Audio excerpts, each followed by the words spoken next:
Bonjour à tous. La grossesse, on sait que c'est une période de changements incroyables, hein, mais c'est aussi une période où parfois des risques peuvent survenir, des choses un peu inattendues. Tout à fait. Et l'un de ces risques, une complication qui est quand même sérieuse, même si elle touche seulement, on va dire, 1 à 2% des grossesses en France, elle mérite vraiment qu'on s'y attarde. C'est la prééclampsie. Absolument. Et ce 1 à 2%, faut pas que ça nous trompe sur la gravité, hein, parce que la prééclampsie, c'est une des causes majeures d'admission des femmes enceintes ou qui viennent juste d'accoucher, en réanimation ou en unité de surveillance continue. Donc oui, c'est potentiellement très sérieux. D'accord. Donc aujourd'hui, on va vraiment plonger dans ce sujet. On va faire une exploration approfondie de la prééclampsie. On s'appuie pour ça sur un chapitre médical assez dense qui nous sert de source. Et l'objectif, notre mission, si on veut, c'est de bien décortiquer ce syndrome, comprendre ce que c'est, d'où ça vient, les dangers, comment on le repère, comment on le prend en charge. C'est ça. Alors, par quoi on commence ? La base, peut-être, c'est quoi au juste la prééclampsie ? Alors, pour faire simple, la prééclampsie, c'est l'apparition, attention, c'est important, après la 20e semaine de grossesse, donc après environ 5 mois. D'accord. D'une tension artérielle qui monte, on dit une hypertension artérielle, si la pression est égale ou supérieure à 140 sur 90 mm de mercure. Et cette hypertension, elle est associée à autre chose, la présence de protéines dans les urines. Ça, on appelle ça une protéinurie. Protéinurie, ok. Voilà. Le seuil classique, c'est plus de 300 mg de protéines sur 24 heures, ou un ratio sur échantillon qui correspond. Ok, donc tension élevée et protéines dans les urines, mais spécifiquement dans la deuxième moitié de la grossesse. C'est ça le duo clé. C'est exactement ça. Et vous soulignez tout à l'heure sa fréquence, sa présence dans les services de soins intensifs. C'est vraiment une pathologie qui peut avoir des conséquences graves pour la mère comme pour le bébé. Et un point important aussi, parce que c'est parfois surprenant, la prééclampsie, elle ne disparaît pas toujours paf comme ça avec l'accouchement. Elle peut même survenir ou s'aggraver dans les semaines qui suivent la naissance. Ah oui ? Oui, jusqu'à 6 semaines après l'accouchement, le risque persiste. C'est assez contre-intuitif ça. On imagine que l'accouchement règle le problème, mais alors, pourquoi ça arrive ? C'est quoi le mécanisme derrière cette maladie ? Alors, le cœur du problème, vraiment l'origine, c'est le placenta. On parle parfois de dysgravidie, c'est un terme un peu technique. Oui. Pour dire que quelque chose ne tourne pas rond spécifiquement pendant la grossesse. Et là, ça part du placenta. C'est une sorte d'insuffisance placentaire. Une insuffisance placentaire. Ça veut dire qu'il fait mal son travail, le placenta. Il nourrit mal le bébé, ouais. C'est un peu ça, oui. En fait, normalement, au tout début de la grossesse, il y a des cellules du placenta, le trophoblaste, qui doivent envahir les petites artères qui sont dans la paroi de l'utérus. D'accord. Leur rôle, c'est de transformer ces artères. Elles les élargissent, les rendent moins contractiles, moins sensibles aux hormones, pour garantir un afflux de sang maximal et stable vers le bébé. C'est crucial. Et dans la prééclampsie ? Eh bien, dans la prééclampsie, ce remodelage des artères utérines, il se fait mal. Il est incomplet. Les artères restent un peu trop étroites, un peu trop réactives. Et la conséquence de ce raté ? La conséquence directe, c'est que le placenta lui-même n'est pas assez irrigué. Il reçoit moins de sang, donc moins d'oxygène. Il est en situation d'hypoxie, de manque d'oxygène. D'accord. Le placenta souffre en quelque sorte. Exactement. Et ce placenta qui souffre, qui est stressé, il va réagir en libérant tout un tas de substances dans la circulation sanguine de la mère. Des substances toxiques ? Oui. Oui. On peut dire ça. En tout cas, des facteurs qui vont provoquer une inflammation un peu partout dans le corps de la mère. Et d'autres facteurs qui sont dits anti-angiogéniques, c'est-à-dire qu'ils vont s'attaquer à la paroi interne des vaisseaux sanguins de la mère. Cette paroi, on l'appelle l'endothélium. Ah oui, l'endothélium. Et cette attaque de l'endothélium, elle est générale. C'est un peu comme si le placenta en détresse envoyait des signaux d'alarme, mais que ces signaux, au lieu de régler le problème, semaient le chaos dans tout l'organisme maternel. Donc un problème qui démarre localement, au niveau de l'interface mère-placenta, mais qui devient systémique. Il touche tout le corps de la mère. C'est tout à fait ça. L'endothélium est abîmé de partout. Du coup, les vaisseaux deviennent plus perméables, ils fuient. C'est ça qui explique les œdèmes, le liquide passe des vaisseaux vers les tissus. D'accord. Ensuite, cette dysfonction endothéliale provoque aussi une contraction anormale des vaisseaux. C'est la vasoconstriction. Et ça donne l'hypertension artérielle. Logique. Et puis, cette atteinte généralisée peut endommager différents organes. Les reins en premier lieu, d'où la fuite des protéines dans les urines, la protéinurie, mais ça peut aussi toucher le foie, le cerveau, ou même perturber la coagulation du sang, avec une baisse des plaquettes par exemple. C'est vraiment une réaction en chaîne qui explique tous les symptômes et les complications possibles. C'est fascinant comme mécanisme, mais c'est assez inquiétant aussi. Surtout que, si je me souviens bien de mes cours de physio, une grossesse normale, c'est censé faire baisser les résistances vasculaires pour que le sang circule mieux. Exactement. Et là, c'est tout l'inverse qui se passe. Vous mettez le doigt sur un point crucial. La grossesse normale implique une adaptation cardiovasculaire remarquable, avec une vasodilatation, une baisse des résistances. La prééclampsie, c'est comme si ce processus normal était complètement déréglé, inversé. C'est un véritable bug biologique dans cette interaction si complexe entre la mère et le placenta. Et qui est le plus à risque de faire ce bug? Le document source mentionne pas mal de facteurs de risque différents, non? Oui, tout à fait.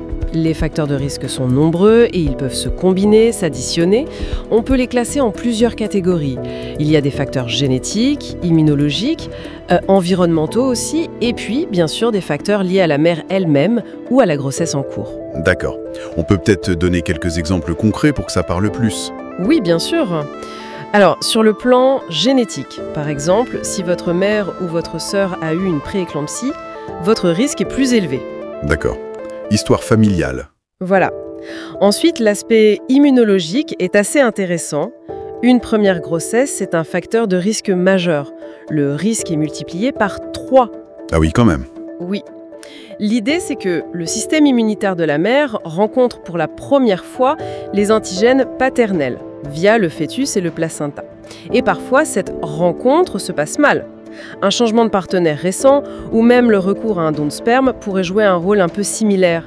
Une nouvelle exposition ou une exposition courte aux antigènes paternels. C'est intéressant ça. Et pour les facteurs plus maternels ou liés à la grossesse elle-même? Alors là, on a l'âge. Les femmes très jeunes, moins de 20 ans, ou au contraire celles de plus de 35-40 ans sont plus à risque. L'obésité, c'est un facteur de risque important qui ressort beaucoup. D'accord. Avoir déjà une maladie avant la grossesse, ça joue énormément. Une hypertension artérielle chronique, un diabète type 1 ou 2, une maladie rénale ou une maladie auto-immune comme le lupus, ou encore une thrombophilie, c'est-à-dire une tendance à faire des caillots de sang.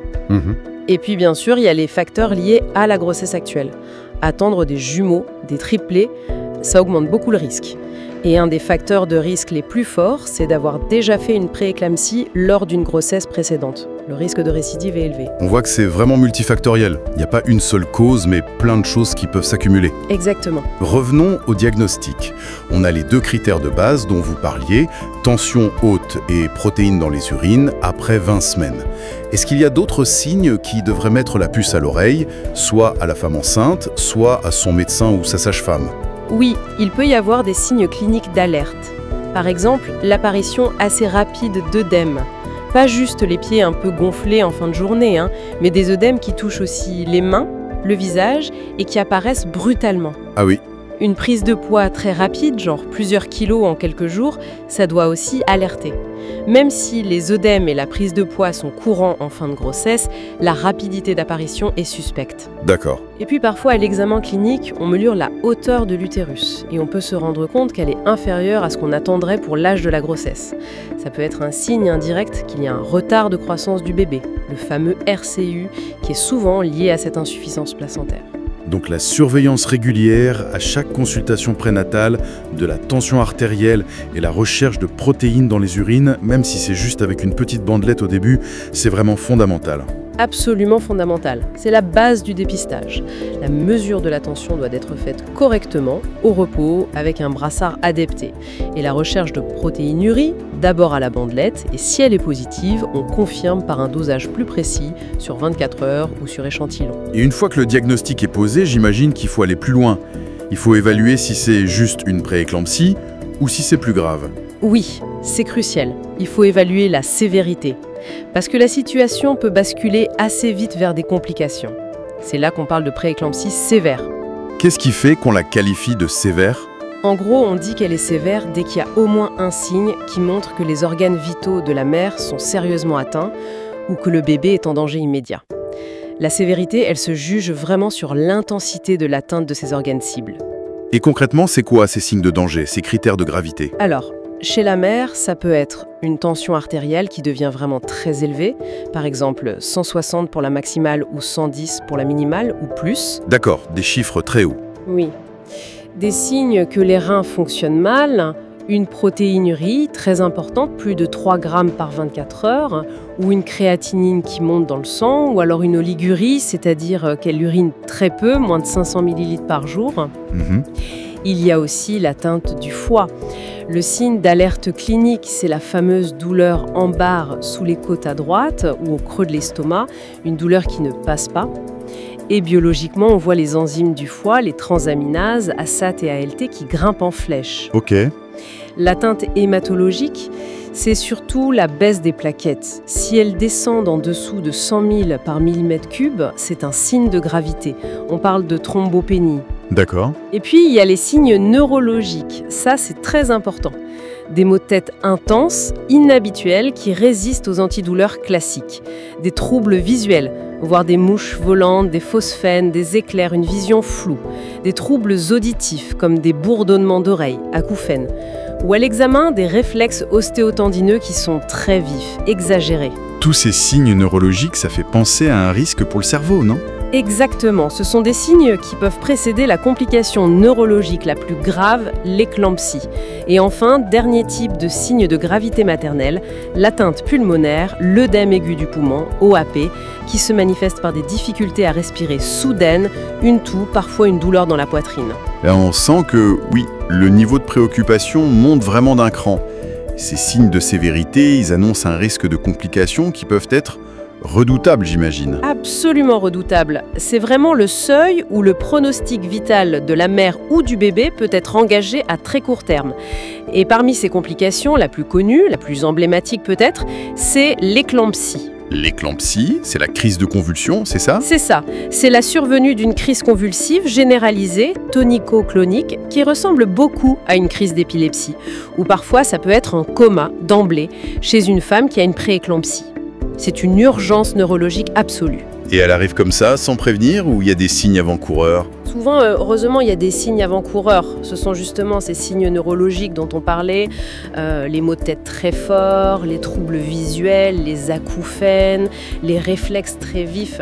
C'est pour ça qu'il faut les rechercher activement. Et qu'est-ce qui déclenche cette crise dans le cerveau? Alors, le mécanisme principal, c'est probablement lié à l'hypertension artérielle qui devient tellement sévère qu'elle dépasse les capacités d'autorégulation des vaisseaux sanguins du cerveau. Surtout que ces vaisseaux sont déjà fragilisés par la maladie elle-même, par l'atteinte de l'endothélium. D'accord. Du coup, il y a du liquide qui fuit des vaisseaux vers le tissu cérébral. Ça crée un œdème cérébral, souvent localisé plutôt à l'arrière du cerveau. Et c'est cet œdème qui irrite le cerveau et déclenche la crise convulsive. On parle de syndrome d'encéphalopathie postérieure réversible, PRS. Réversible parce que si on arrive à contrôler la tension rapidement, les lésions peuvent régresser sans séquelles. Une autre complication dont on entend souvent parler avec la prééclampsie, c'est le LLP syndrome.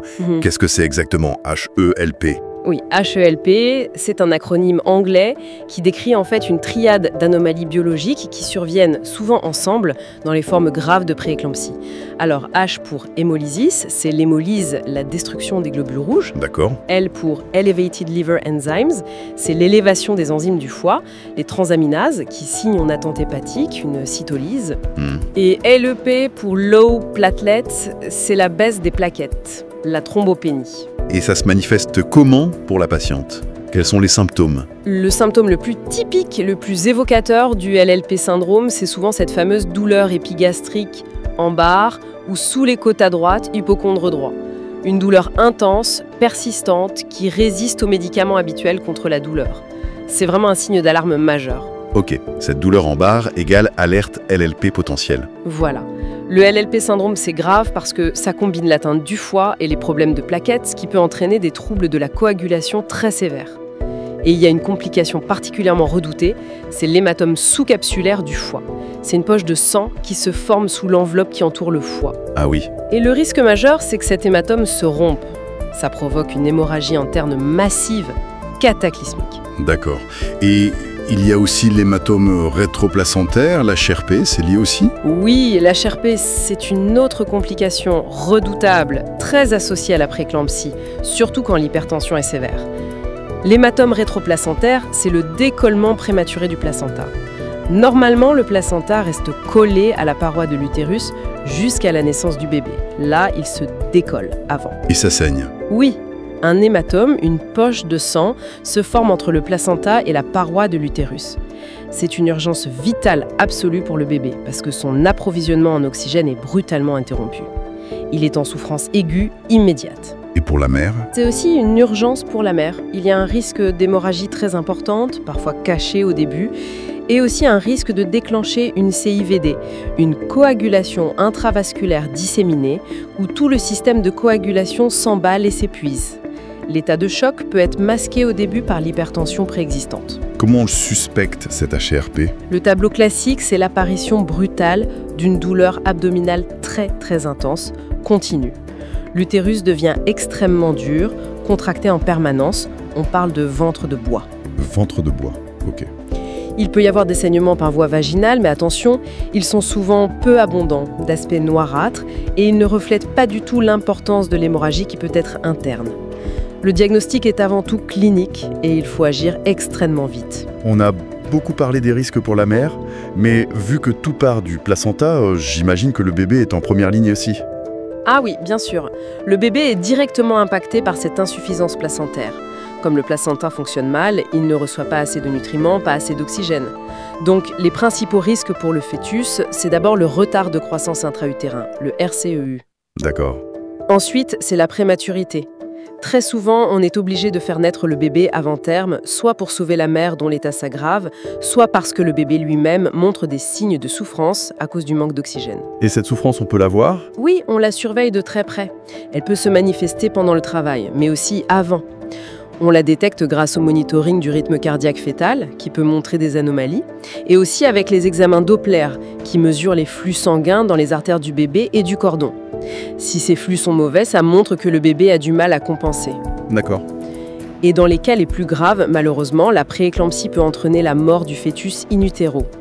C'est pour ça que des signes de mauvaise tolérance fœtale, comme des anomalies sévères du rythme cardiaque ou des Doppler, sont eux-mêmes considérés comme des critères de gravité de la prééclampsie, qui peuvent justifier une extraction rapide.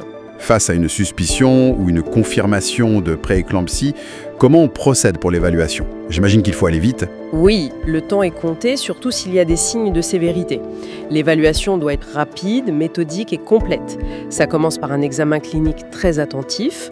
On reprend la tension artérielle, on recherche tous les signes de gravité qu'on a évoqués, les signes neuraux, la douleur en barre, on ausculte les poumons, on vérifie les réflexes, on regarde les œdèmes, on questionne sur la quantité d'urine. Ok, un check-up complet des signes d'alerte. Exactement. Et en parallèle ou juste après, on lance immédiatement les examens complémentaires biologiques qui sont indispensables. Quels sont les examens sanguins et urinaires clés à faire d'urgence? Alors, il faut un bilan pour voir comment vont les organes cibles. Donc, bilan rénal complet avec créatinénémie, uricémie, l'acide urique monte souvent, et surtout la protéinurie des 24 heures pour quantifier précisément. D'accord. Rein. Ensuite, bilan hépatique, les transaminases, AST, ALT. Bilan hématologique, la numération formule sanguine, NFS, pour compter les plaquettes et voir s'il n'y a pas d'anémie. Et on recherche activement des signes d'hémolyse, de destruction des globules rouges, dosage des LDH, de l'aptoglobine, recherche de fragments de globules rouges, les schizocytes, sur le frottis sanguin. Ok, foie, sang, hémolyse. Et enfin, un bilan de coagulation complet. TP, TCA, fibrinosène, pour rechercher une éventuelle CIVD. Ça fait beaucoup d'analyses d'un coup. Oui, mais c'est nécessaire pour avoir une photo complète de la situation maternelle. Et en même temps, il faut évaluer le bébé. Ça, c'est le deuxième volet crucial de l'évaluation. Donc, échographie, monitoring. Exactement. On refait une estimation du poids fœtal, on regarde la quantité de liquide amniotique, on enregistre le rythme cardiaque fœtal sur une durée suffisante, monitoring ou RCF, et surtout on fait des dopplers, artères ombilicales, artères cérébrales du fœtus, artères utérines de la mère. Ces dopplers nous donnent des informations précieuses sur l'état de la circulation et le bien-être du bébé. Tout ça, ça demande une équipe médicale bien rodée, l'obstétricien, l'anesthésiste, le pédiatre néonatologue qui sera là si le bébé naît prématurément, parfois le réanimateur si la mère est très atteinte. C'est une prise en charge multidisciplinaire, absolument. Et comme on doit anticiper une éventuelle dégradation rapide ou la nécessité d'une extraction en urgence, que ce soit par césarienne ou par déclenchement, on fait systématiquement un bilan préopératoire dès l'admission. C'est-à-dire? Groupe sanguin, recherche d'anticorps irréguliers, RAI, consultation pré-anesthésique. Il faut être prêt à intervenir. C'est pour ça aussi que toute femme chez qui on diagnostique une prééclampsie doit être hospitalisée immédiatement. Dans n'importe quel hôpital? Non, dans une structure adaptée. Si la prééclampsie est sévère ou si le bébé est très prématuré avant 32-34 semaines, l'hospitalisation doit se faire dans une maternité de type 3, c'est-à-dire une maternité qui dispose d'une unité de réanimation néonatale et de soins intensifs pour la mère sur place. D'accord, très important. Une fois que la patiente est hospitalisée, qu'est-ce qu'on fait concrètement? En attendant la décision sur le moment de l'accouchement, qui est le seul vrai traitement si j'ai bien compris. C'est ça. En attendant, l'objectif est de stabiliser la situation maternelle, de prévenir les complications aiguës, comme l'éclampsie ou l'HRP, et si possible, de gagner un peu de temps pour permettre au bébé de mûrir un peu plus, notamment ses poumons. Et comment on fait ça? Le premier pilier, c'est le repos. Repos strict au lit le plus souvent. Ensuite, c'est la surveillance rapprochée, voire continue. On surveille la tension artérielle très régulièrement, le poids, les signes cliniques, la diurèse, quantité d'urine. On répète les bilans biologiques fréquemment et on surveille le bébé en permanence avec le monitoring et des échodopplers réguliers. C'est une surveillance H24. D'accord, repos et surveillance intensive. Et au niveau des traitements médicamenteux, quels sont les outils qu'on a dans la boîte? Alors, plusieurs choses. D'abord, le contrôle de la tension artérielle. C'est une priorité, mais c'est un exercice d'équilibriste. Pourquoi équilibriste? Parce qu'il faut faire baisser la tension pour protéger la mère, surtout son cerveau, contre le risque d'AVC ou d'éclampsie. L'objectif, c'est souvent de maintenir la pression systolique, le premier chiffre, en dessous de 160 mm de mercure. Mais en même temps, il ne faut pas faire chuter la tension trop bas ni trop vite. Ah oui, pourquoi? Parce que si on la fait trop baisser, on risque de diminuer encore plus le flux sanguin vers le placenta, qui est déjà insuffisant, et donc d'aggraver la souffrance du bébé. D'accord, donc on vise un juste milieu. Exactement. On vise souvent à maintenir la pression diastolique, le deuxième chiffre, entre 85 et 100 mm de mercure. C'est un compromis. Après l'accouchement, par contre, les objectifs sont plus stricts. On vise souvent une tension plus basse, une diastolique sous 80. Et quels médicaments on utilise pour ça? Et y a-t-il des erreurs à ne pas faire? Les médicaments de première intention pendant la grossesse, ce sont souvent le labétalol, qui est un alpha et bêta bloquant, ou la nicardipine, qui est un inhibiteur celsique. On les utilise souvent par voie orale ou intraveineuse si la tension est très élevée. D'autres, comme l'alpha-méthyldopa, sont aussi possibles. Par contre, et ça c'est capital, il y a des antihypertenseurs qui sont absolument contre-indiqués pendant toute la grossesse. Lesquels? Les inhibiteurs de l'enzyme de conversion, les IEC, et les antagonistes des récepteurs de l'angiotensine 2, les ARA2. Très utilisés en médecine générale, mais formellement contre-indiqués chez la femme enceinte car ils sont toxiques pour le fœtus, surtout pour ses reins. Les diurétiques aussi sont généralement évités car ils pourraient aggraver la contraction du volume sanguin qui existe déjà dans la prééclampsie. Ok, donc labétalol, nicardipine principalement, et surtout pas d'IEC ou d'ARA2. Compris. La source mentionne aussi les corticoïdes. Pourquoi? Oui, la corticothérapie. Si on pense qu'il y a un risque élevé d'accouchement prématuré, avant 34 semaines d'aménorrhée, on fait une cure de corticoïdes à la mère. Généralement, c'est de la bêtaméthasone en 2 injections intramusculaires à 24 heures d'intervalle. Et ça sert à quoi? L'objectif principal, c'est d'accélérer la maturation des poumons du fœtus. Ça réduit considérablement le risque et la gravité de la détresse respiratoire néonatale si le bébé naît prématuré. C'est très efficace. Idéalement, il faut attendre au moins 24 heures et mieux 48 heures après la première injection pour avoir l'effet maximal. Mais parfois, l'urgence ne nous laisse pas ce délai. D'accord. Et l'autre médicament phare dont on entend toujours parler dans ce contexte, c'est le sulfate de magnésium. C'est quoi son rôle? Ah oui, le sulfate de magnésium. C'est vraiment un traitement clé dans la prééclampsie sévère. Son indication principale, c'est la prévention et le traitement de l'éclampsie, la crise convulsive. Comment il agit exactement? Son mécanisme exact est encore un peu débattu, mais on pense qu'il agit à plusieurs niveaux. Il a un effet vasodilatateur sur les vaisseaux cérébraux, luttant contre le vasospasme. Il diminue aussi l'excitabilité neuronale, ce qui empêche le déclenchement des convulsions. Et en plus, il semble avoir un effet neuroprotecteur pour le cerveau du fœtus en cas de naissance très prématurée. Donc, on le donne quand il y a des signes neurologiques ou si la tension est très haute. On le donne systématiquement en cas de prééclampsie sévère, surtout s'il y a des signes neurologiques, céphalée, troubles visuels, réflexes vifs, ou si une éclampsie est déjà survenue. C'est administré en intraveineuse avec une dose de charge, puis une perfusion continue. Mais attention, c'est un médicament qui demande une surveillance très stricte. Pourquoi? Quels sont les risques? Le risque principal, c'est le surdosage. Le magnésium peut entraîner une dépression respiratoire, une disparition des réflexes, voire un arrêt cardiaque si les taux sanguins deviennent trop élevés. Donc il faut surveiller très régulièrement la fréquence respiratoire de la patiente, ses réflexes, sa conscience et sa fonction rénale, car il est éliminé par les reins. Il existe un antidote, le gluconate de calcium, qu'il faut avoir à portée de main. Ok, donc puissant mais à manier avec précaution. Dernière question de pratique sur la gestion hémo, les perfusions.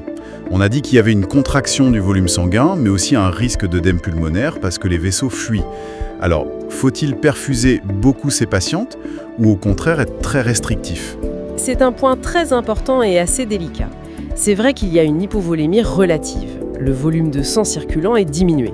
Mais comme les capillaires sont perméables, si on remplit trop avec des perfusions, on risque de faire passer encore plus de liquide dans les tissus, notamment dans les poumons, et de provoquer ou d'aggraver un œdème aigu pulmonaire. Surtout après l'accouchement, quand le tonus vasculaire se normalise et que le liquide revient dans les vaisseaux. Donc plutôt prudent. Oui, la règle générale, c'est la prudence sur le remplissage vasculaire. On évite les perfusions systématiques ou abondantes. On se contente souvent d'un apport de base pour maintenir une veine ouverte.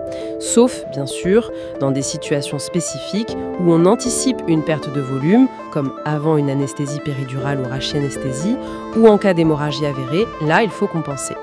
Mais il faut vraiment marteler ce message. Tous ces traitements antihypertenseurs, corticoïdes, sulfate de magnésium, gestion prudente des fluides, ils visent à gérer les symptômes, à prévenir les complications immédiates, à stabiliser la mère et à gagner du temps pour le bébé si c'est possible et raisonnable. Mais aucun de ces médicaments ne guérit la prééclampsie elle-même.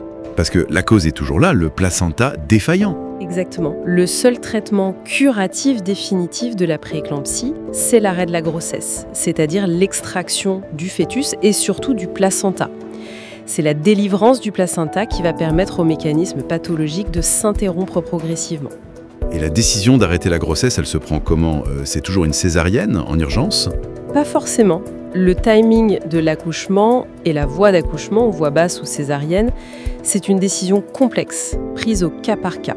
Ça dépend de plein de facteurs. La sévérité de la prééclampsie, l'âge gestationnel, le terme de la grossesse, l'état de la mère et surtout l'état du bébé. Est-ce qu'il supporte bien? Y a-t-il un RCU sévère? On pèse en permanence la balance bénéfice-risque entre continuer la grossesse, risque pour la mère, mais maturation pour le bébé, et l'interrompre, sécurité maternelle, mais risque de prématurité pour le bébé. C'est une décision lourde. Très lourde. Parfois, si la situation maternelle ou fœtale se dégrade brutalement, il faut faire une césarienne en urgence, quel que soit le terme. Dans d'autres cas, si la situation est contrôlée et que le terme est plus avancé, on peut tenter un déclenchement du travail par voie basse, sous surveillance très étroite. Et dans les formes graves, le rôle du médecin réanimateur est souvent essentiel pour optimiser l'état de la mère avant, pendant et après l'accouchement, pour gérer les défaillances d'organes éventuelles. Et une fois que le bébé est né, que le placenta est sorti, est-ce qu'on peut souffler? Est-ce que tout rentre dans l'ordre immédiatement? Alors, on peut commencer à souffler un peu, mais il ne faut surtout pas relâcher la surveillance. C'est un piège classique de croire que tout est fini dès l'accouchement. Ah bon? Pourquoi? Le corps met du temps à se rééquilibrer après le tsunami inflammatoire et vasculaire de la prééclampsie. Donc la surveillance ensuite de couches doit rester très intensive. Tension, diurèse, signes cliniques, parfois bilan biologique répété. Pas de retour à domicile trop précoce. Et un suivi médical rapproché est nécessaire dans les semaines qui suivent. D'accord. Et pour l'avenir? Pour une prochaine grossesse? Alors, c'est une question importante. Comme on l'a dit, avoir eu une prééclampsie augmente significativement le risque d'en refaire une lors d'une grossesse suivante. Ce risque de récidive dépend de la sévérité de la première prééclampsie et du terme auquel elle est survenue. Pour les femmes considérées à haut risque de récidive, par exemple celles qui ont eu une prééclampsie sévère et précoce ou qui ont d'autres facteurs de risque associés, on recommande maintenant un traitement préventif par aspirine à faible dose, généralement entre 75 et 160 mg par jour. De l'aspirine. Oui, de l'aspirine pour bébé en quelque sorte. Il faut la commencer tôt dans la grossesse suivante, idéalement avant 16 semaines d'aménorrhée, et la poursuivre jusqu'à la fin de la grossesse. Ça a montré une efficacité pour réduire le risque de récidive de prééclampsie, surtout des formes sévères et précoces. Intéressant. Donc, si on essaie de résumer tout ça, la prééclampsie, c'est vraiment une maladie grave, propre à la grossesse, qui démarre à cause d'un problème de placenta. C'est ça. Et qui entraîne une réaction inflammatoire et vasculaire dans tout le corps de la mère. Ça se voit classiquement par de la tension et des protéines dans les urines, mais ça peut attaquer sérieusement le cerveau, le foie, les reins, le sang. Tout à fait. Et c'est dangereux pour la mère comme pour le bébé. La clé, c'est de la dépister tôt, de surveiller de très près, de gérer les complications aiguës, la tension, le risque de convulsion avec le sulfate de magnésium, etc. Et surtout, de savoir décider au bon moment qu'il faut arrêter la grossesse, car c'est le seul traitement qui guérit. C'est une excellente synthèse. Je crois que ça résume bien les points essentiels. Et comprendre cette pathologie, même juste dans les grandes lignes, comme on vient de le faire, c'est important. Ça permet de mieux saisir pourquoi le suivi médical pendant la grossesse est si capital. Savoir reconnaître un mal de tête inhabituel, des œdèmes qui apparaissent vite, ça peut vraiment faire la différence. Oui. Et la complexité de la prééclampsie, ça nous rappelle aussi à quel point la grossesse est un événement biologique, puissant et parfois aussi très fragile. C'est un équilibre délicat. Et peut-être, pour ouvrir une dernière perspective, ce qui est assez fascinant et qui soulève des questions importantes pour la recherche, mais aussi pour le suivi des femmes à plus long terme, c'est que cette prééclampsie, même si elle est déclenchée par la grossesse et résolue par l'accouchement, elle semble laisser une empreinte, une trace durable. C'est-à-dire ? Eh bien, on sait maintenant, avec des études solides, que les femmes qui ont fait une prééclampsie ont un risque nettement plus élevé, des années plus tard, de développer des maladies cardiovasculaires. Hypertension artérielle chronique, maladie coronarienne, infarctus du myocarde, accidents vasculaires cérébraux. Ah oui. Oui. C'est comme si la grossesse avait agi comme un stress test, un test d'effort pour leur système cardiovasculaire, et qu'elle avait révélé une vulnérabilité qui était là, sous-jacente, ou peut-être même qu'elle avait induit des changements qui persistent. C'est une information capitale, ça. Oui, et ça nous pousse vraiment à réfléchir, est-ce qu'il ne faudrait pas un suivi cardiovasculaire spécifique à long terme pour toutes les femmes qui ont eu cet antécédent de prééclampsie, bien au-delà des quelques semaines ou mois après l'accouchement. C'est une question de santé publique importante pour l'avenir. Une réflexion effectivement très importante pour conclure cette exploration détaillée. Merci beaucoup pour toutes ces explications et merci à vous de nous avoir écoutés pour cette analyse de la prééclampsie.